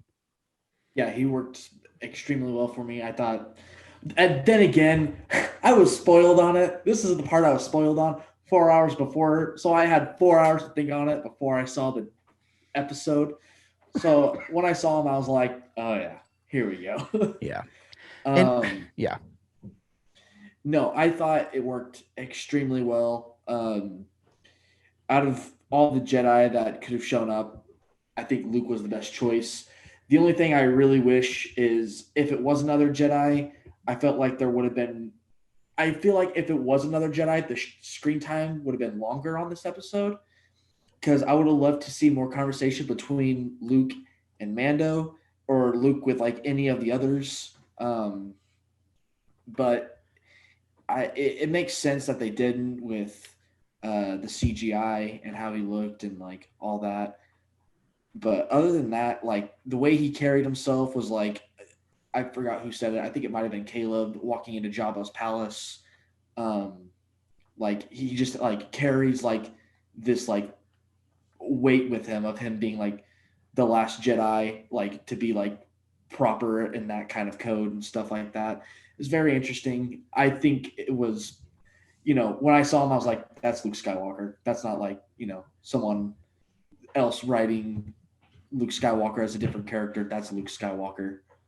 Yeah, well, that's well It's not said. Ryan Johnson's Luke Skywalker. It's Luke Skywalker's Luke Skywalker. Yeah, and we're gonna get into that here in a minute. And me and Jace kind of have a special. I think we all here have a special connection with Luke Skywalker, and like everyone kind of has their hero. And for me, growing up, it was always Luke. It was a very interesting thing for me, and to just to say for this episode, Luke for me 1000% works in this episode. No questions asked. I didn't even notice the CGI problems. I don't even know what you're talking about, because to me it looked real. I wasn't looking for any imperfections because I took it at face value for what it was. And the fact of the matter is that, hold on, give me a second. The fact of the matter is that, like, they have the technology to do it, like the de-aging stuff. The quality of show that we got in the first season versus what we got in the second season is insanely different. The second season is so much better in terms of quality, even with the space fights. So if they used a lot of their budget for the CGI in space, that would make a lot of sense why there maybe wasn't a lot to scrape together. But we're getting shows, so much stuff coming in the future that's going to be on the same level of quality as what we're getting here, most likely. And it's insane to think that there is an opportunity to have more canon on screen Luke Skywalker. No, that we're not going to debate about what happened. Like, this is what happened. You know what I mean? And that's just a really exciting thing to talk about. Go ahead, Jace, really fast. I just wanted to say really quick. I don't know if I said it, if it looked weird or not, or if I thought it looked a little bit off. When I said, like, I understand why they didn't do a bunch of it, I was just thinking, like, the budget and the level of, like, detail that you have to put into that and the hours of work to make it look real. I thought it looked real. When I saw it, I was like, holy crap, that really looks like him. I didn't mean to say like it looked like off, because I don't think it looked that off. Like, you could obviously tell it's CGI, but like, I think it might have been Rex. It looked real to me. I think that might have been, it was either Rex or I'm sorry, it was either you or someone else. Go ahead, Caleb. I was just going to say, too, a lot of people have wanted Sebastian Stan to come in and stand in as a younger Luke Skywalker. And, I think that just as many people that would like that move, there would be just as many people that would hate that, because I think a lot of people, same thing with with Han Solo, not being played by Harrison Ford, how that kind of hit wrong for a lot of people. I think the same thing would happen with Luke Skywalker. I think a lot of people would have problems with that, and that's probably why they chose not to do that. Not to mention, who knows how expensive it would have been to get Sebastian Stan to actually come in and do that. Yeah, that's true. Go ahead, Jace. And I can see the problem with that, but like at the same time, like it's the same thing with Heath Ledger's Joker. No one's gonna live up to that. So you just gotta like look at things like at a different like perspective when like someone comes on to play your character. Like, I think Sebastian Stan would be an excellent choice, honestly, because I've seen the pictures of them side by side looking at each other. And Sebastian Stan's a good actor. Like, I've seen him in a lot of different stuff. So I think Sebastian Stan would be good, but there's never going to be a chance that everyone's going to be 100% happy with who's going to take over someone that's a role model to so many people. Yeah, that's true. And yeah, nothing beats the real thing. Go ahead. You first, Mikey. I agree. I feel like on both, on kind of what all you guys have been touching on, if he's going to be a character in this show and this is the quality of CGI, I know you said you didn't see a difference, Gabe, but going from him to like back to Pedro Pascal and back to him, it's so jarring for me. I mean, it's not bad CGI. I mean, we've seen bad CGI. But it's just going from a CGI character to a real character, back and forth. I don't like that. So personally, I wish it would have been a recast. I like the Sebastian Stan idea, but I don't really care who.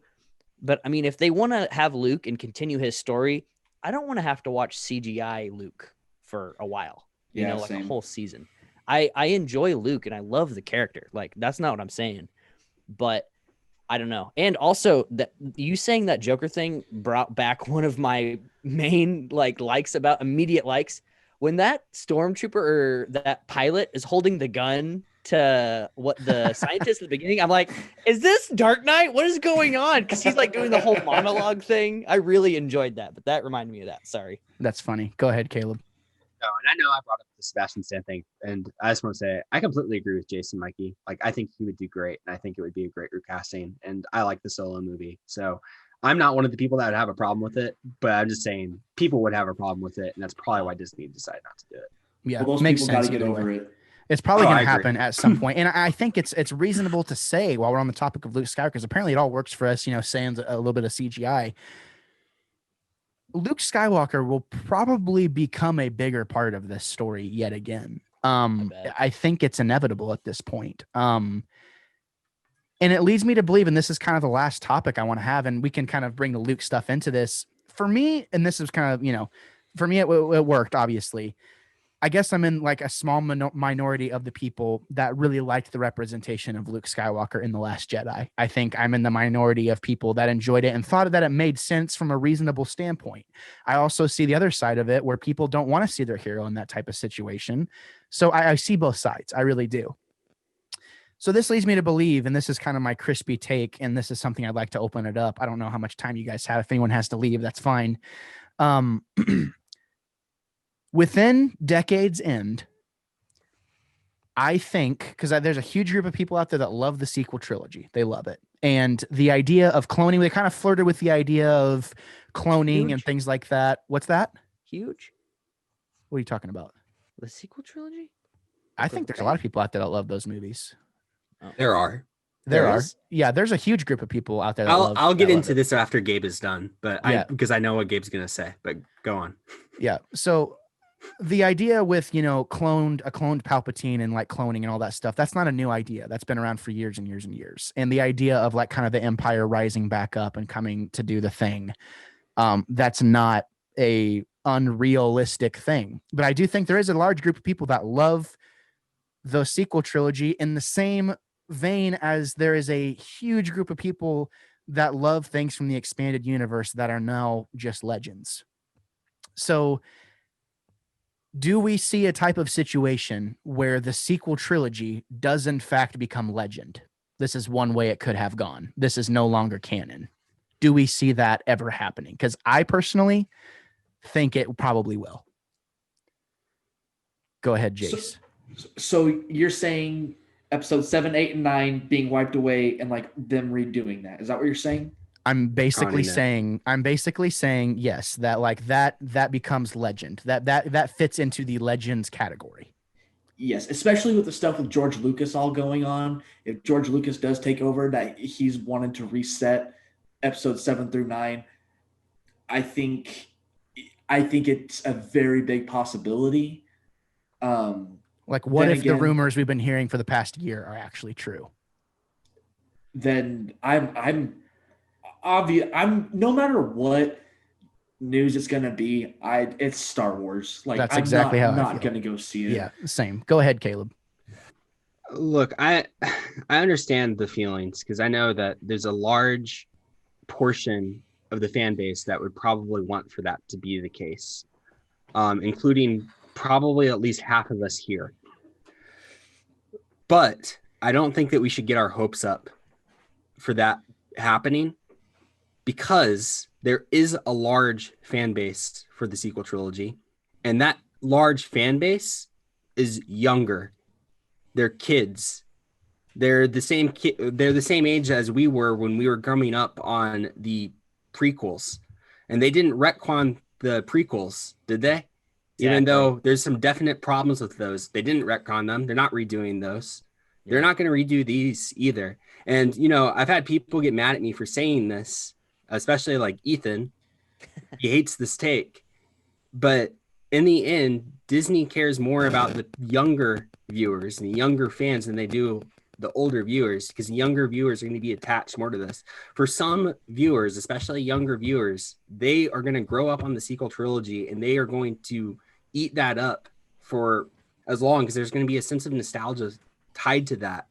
And for them to just scrap it, I think it's just something Disney's not going to do. Not to mention how much money they've invested, how they've built different like things at Disney World and Disneyland that's all about the prequels, how they are continuing, whether it's the holiday special that they just put up on Disney Plus and it's all those characters from the prequels. They're not going to scrap it just because there's a portion of fans that thinks that they could have done it better, and they could have done it better. There's problems with those movies, but they're probably not going to do that just because there's just too much investment there, and there is a large enough fan base where they can get in a young enough fan base to where they can get away with just leaving it be. Well said, Caleb. Go ahead, Jace. Going off of what Caleb said, it's so true about that like it's probably very, very unlikely. But think about this. Where we're at now is basically where the prequels are when they first came out. Half the fan base was divided like, oh, this is awful or this is good. But look at them now. Like from all the work that they've done onto it, there's like a huge uprising of people that liked the prequel trilogy. Like there's so much into it that people love. There's still obviously stuff that people hate, but like there's a lot more love for it now than there was back then. So what could happen is, Dave Filoni could be like, you know what? Next animated series is going to be on like Rey, Poe, and Finn. And we're going to fix the problems that this had. And then, 10 years, 20 years go by, we're all going to love the sequel trilogy. You never know. Go ahead, Mikey. I feel like that is the beauty of Star Wars in a nutshell, because there is people that hate it. No matter what comes out, people are going to hate it, even if they're a devoted fan or not.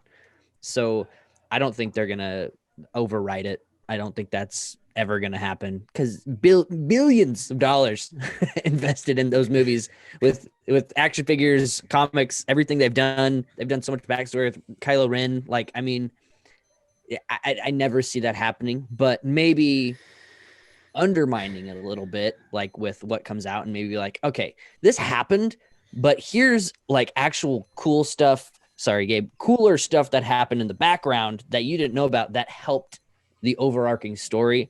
And I feel like with it, that either with what they're pushing forward now, they're either going to do that or they're just going to jump that whole story and just continue after, which I really think that'd be cool. Because like, to be honest, I feel like at the end of the season, if they do a whole like 20, 30 years later or something, or like, maybe like 20, and like Mando's like old and like everybody and like they're still fighting for Mandalore or something, I feel like that might be too long. But I think something like a time jump is definitely possible for this coming season. I think that would be very interesting. But well said. Go ahead, Ryan. Yeah, I think there are ways to keep something canon and yet allow its relevance to fade. and pivot and say, okay, well, let's look over here, let's do this and let's do that. And yeah, there's really no need to like say, okay, we're going to pretend that never happened.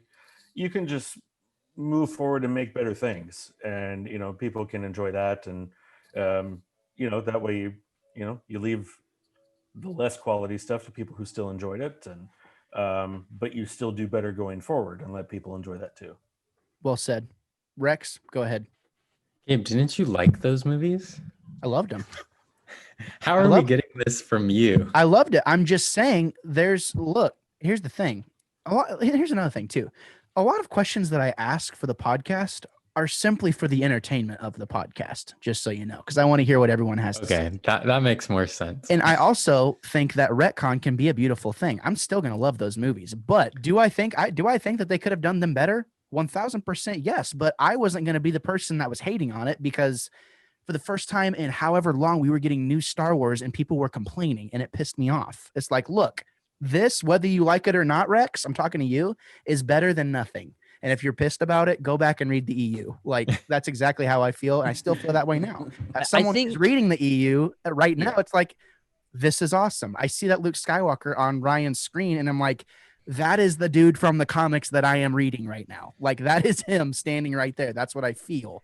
And like, I'm one of the fans where I love it all. I really do. Like, there's very little things that I genuinely dislike about Star Wars, because someone's take is going to be different than mine, and I want to see what that looks like. Go ahead, Rex. I just want to say that I would love that to actually happen, and then we could just Star Trek it, and that was like a blimp. That was a different time. What do you call it? We went down a different time path. Alternate reality. Yeah, alternate reality. That didn't actually happen. Dude, that's what I was going to go with. I That's was the like, thing too. Yeah, they could Marvel it.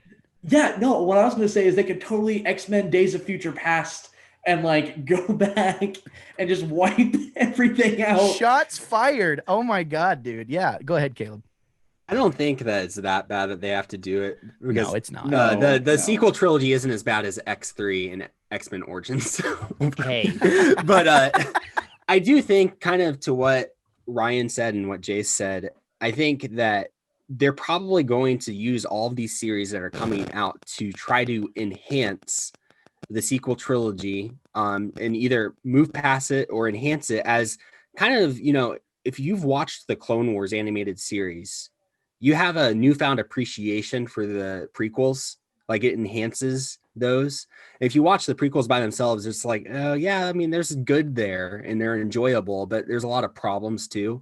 But watching the Clone Wars with it makes up for a lot of that, and it enhances the entire experience. Mikey's so mad at me right now. I'm not talking about every single little episode, Mikey. No. I'm talking about the general thing. no, But- I just like I was. So wait. Hold Sorry, on. go ahead. Wait. Okay, This Caleb is was the talking. wild I want to west. ask Caleb a question point. so bad. My I want to point. ask Caleb a question so bad. Oh Jace, God. hold on 1 second. Go ahead. Caleb Continue, was Caleb. talking. Please, I want to hear your point.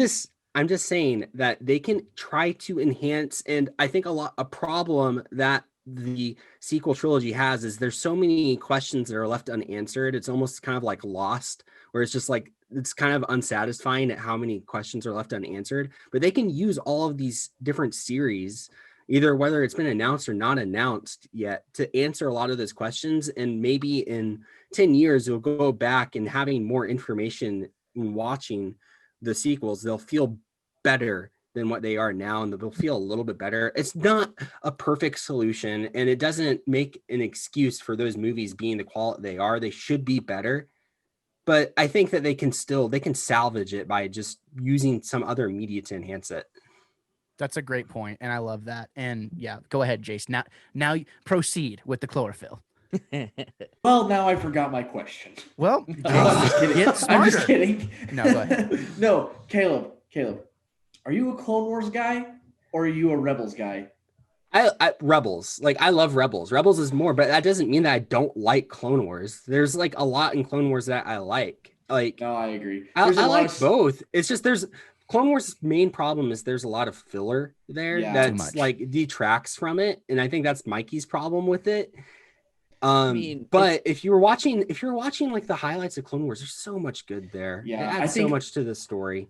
I think the good in Clone Wars like heavily outweighs the good in most of Rebels. There's only like 2 episodes that like really outweigh the stuff in Clone Wars, the good in Clone Wars.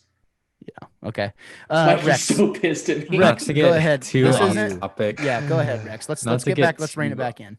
Oh yeah. Not to get sorry. too off topic, but I like the prequels, and I think one of the reasons why I like them is because I want to be in the Old Republic, and it feels closer to the Old Republic, and so I would love going there, and that's why I can't wait for the Acolyte, and I'm gonna be pretty stoked on that one. You mean the Okay, High wait. Republic? No, I mean Nah, I'm I just want to kidding. live I'm in the kidding. I'm Old joking. Republic, but No, I'll I take hear the High you. Republic. Yeah. Yeah, no, I hear you. Go ahead, Jace. So wait, okay. I haven't seen anything on this. Is the Acolyte, does that take place in the Old Republic?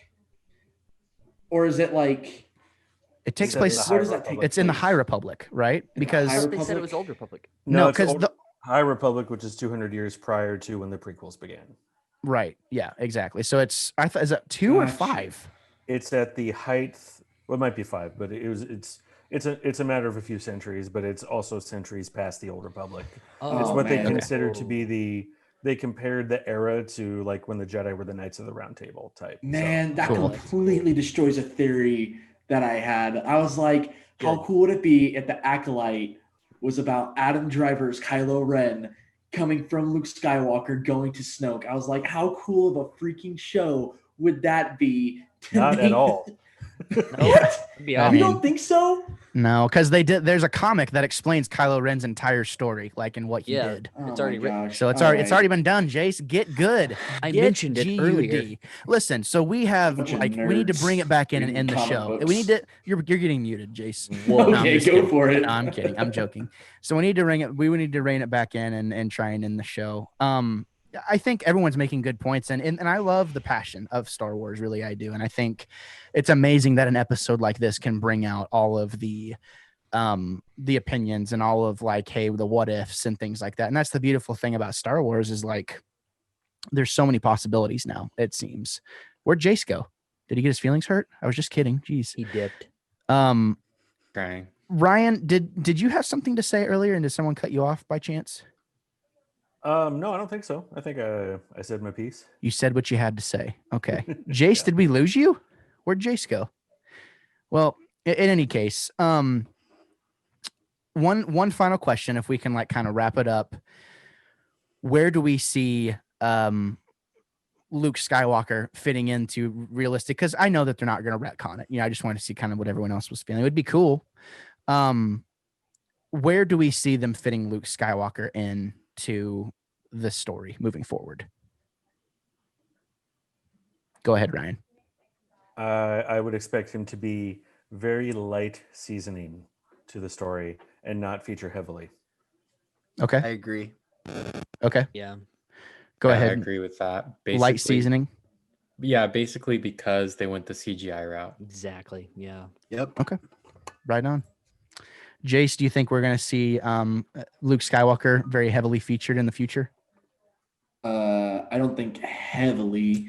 I think he'll be like a short cameo, like maybe like in the first episode and the last episode of like certain seasons, but I don't think they're gonna really utilize him as heavy as like he's gonna be a main character. Yeah. I think we'll see him as much as we've seen Bo-Katan. Okay. That's a good take. Yeah, I like that too. Either way, we have a ton of questions that need to be answered. You know, Luke Skywalker, what's happening with him? Luke Skywalker's attached to Grogu. Are we ever going to see Grogu again? Is he going to be in season 3 of The Mandalorian? Probably not. Where's Mandalorian find himself and all of the subsequent characters from the Mandalorian series? There's so many questions that we have to wait until Christmas Day of 2021 to get answered, to get started.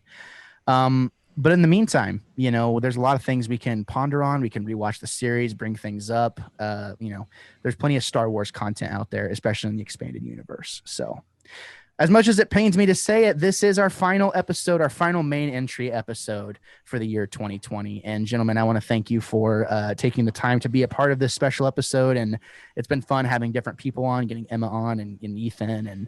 And, you know, we had a new member join the cast, one Ryan Dalton, and it's fine. It's fun to finally, you know, have him on the show.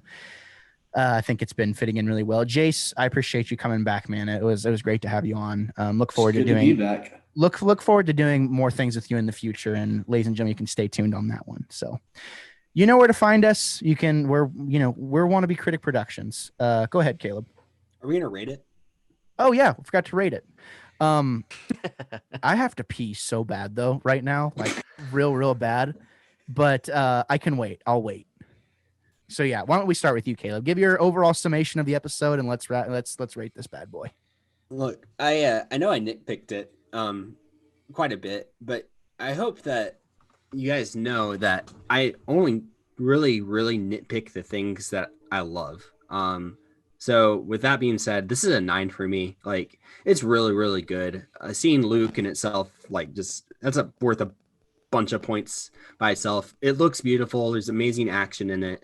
It's beautifully shot. The score, like Jay said, is incredible, and it's a perfect little way of wrapping up this season. Yeah, it's not perfect, but what is? So yeah, it's a 9. Sweet. Okay. Well said. Mikey, what's your score? I'd probably give it an 8.5. I really liked it. It was a great season ender, just like Caleb said.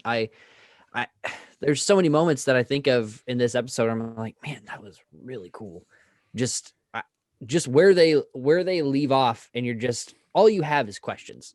I love it when a show ends a season like that. Oh, I do too. It just makes you want more, and I want more of this show. I love that. It always leaves me wanting more, and I'm just looking forward to the future with this one. So an 8.5, I think, is a pretty good score. That's a great score. Rex, what do you give it? I feel like they keep doing this, like with the episode, like I'm like, oh, I'm not totally like liking this episode, or it's okay. And then they just like, they give you a reveal or some information and they just like bait you back in. But I still like love the episode so much, even though they did that to me. So I'm gonna give it a 9 as well with Caleb. Oh, Zynga. You love to see it. Yeah, Upset. 'cause just the emotion that you got between Mando and Grogu's, like it was too much. Like, and with Luke, like it was too good. Yeah. Well said. Ryan? Yeah, it's a solid 9. I mean, there's great like Star Wars geek wish fulfillment. There's an emotional impact. There's a cool setup for some stuff that's probably coming next season. A very effective season finale, I thought. You love to hear it. Jace? Easily a 9. Okay. Well said. For me, there were things that I saw in this episode that like really reminded me of all the reasons why I love Star Wars. You have surprise, you have an element of groundedness.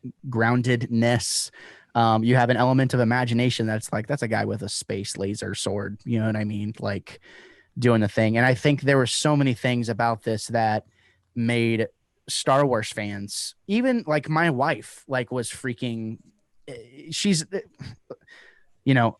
a quarter of the Star Wars fan that I am, but she's getting more and more into it. And like, just to see her excitement and things like that, I think this episode nearly perfectly did what it tried to do in so many ways. And sure, like hearing you guys talk about your nitpicks that I didn't even really pick up on or didn't even really think about, I just kind of took it as whatever. And I think there was a point where for me, it was like, oh, this looks like A New Hope to me right now. And it feels like it too, in a lot of ways.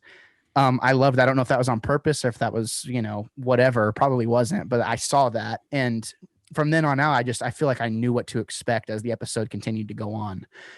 This episode did everything that I wanted it to. Great season finale, gets me excited for what's to come in the future. So for me, I'm going to have to go a 10 out of 10. I knew it.